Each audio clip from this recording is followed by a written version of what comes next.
Wis to, sing melok besono kene seger waras. Allahumma amin. Ngono lho. Ayo cak, papat ayo monggo. Kacu kuning mikat manuk. Nggih. Podcast Kalupen nggih tanggalipun 18 marga laras wonten Dredah. Nggih tanggal 11 wonten Sukomalu. Binjing wonten Sukobejo. Nggih, latar batipun Pak Cari Siswara Harjo sing duwe produksi bako kan, perusahaan bako. Spesial Boro latar batipun Pak Kasun Kayen, Popo Matali Sekeluarga, Sugen siap, Sugen ngai dibantuan.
kodar aja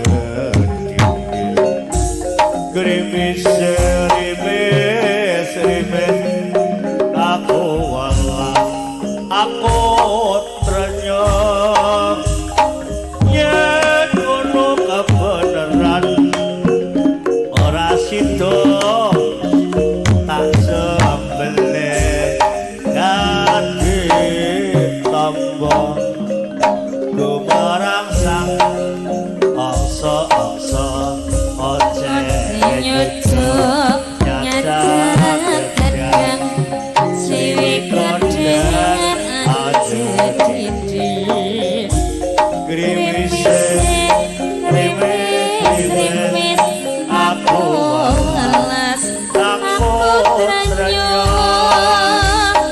yen ngono kebenaran ora sida tak sembelih dadi tamba gumarang sang ongso ongso